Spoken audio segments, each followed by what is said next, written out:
Circumcision, Part 2C. Cadio in 1997 demonstrated that the pain of neonatal circumcision remembered at 6 months of age. The observed behavior is suggestive of an infant analog of post-traumatic stress disorder. Psychologist Ronald Goldman reports the effects of the trauma of circumcision on the individual and society in a recent book. Hill in 1997 reports the tendency of circumcised doctors and religious officials to cite false medical or religious grounds to justify circumcision. British child psychiatrist McFadden in 1998 reported the psychological trauma experienced by her son following a circumcision operation. McFadden's description of her son trauma is consistent with the early reports of Anna Freud and Cansever. British psychiatrists Maguire and Parks in 1998 reported on the need to grieve the loss of body parts. Failure to grieve the loss leaves the individual in a state of denial of loss and disconnected from the reality of the loss and injury. Bradley reported on the failure of sex reassignment surgery in the management of penile ablation secondary to non-therapeutic circumcision. Minaj in 1998 reports on the psychological harm of male circumcision. Jacobson and Weigdemann in 1998 report that traumatic and or painful procedures in the perinatal period seem to cause a greater propensity to suicide. The effect is markedly greater in males. Ronald Goldman in 1999 discusses the impact of circumcision on the child, on parents, on adults, on medical doctors, and on society.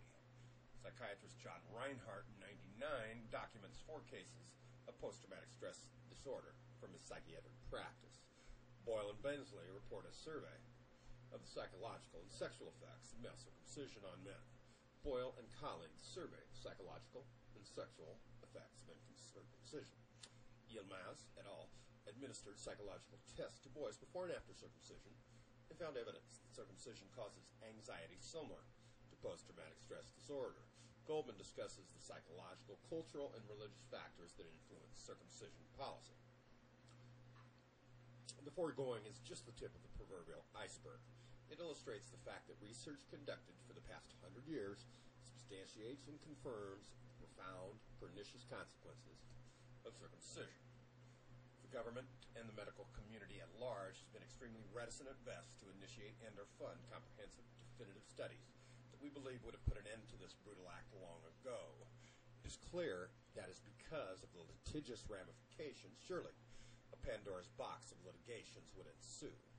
The good news is that even in the absence of the government and the medical community doing the right thing, there is a proliferation of lawsuits currently in effect.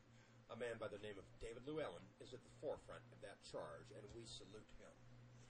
It is unfortunate that it has come to this litigious frenzy, where education and the dissemination of the facts should have forestalled this incredibly cruel act long ago. It is indeed the attorneys, as usual, that will end up affecting the change. Again, follow the money.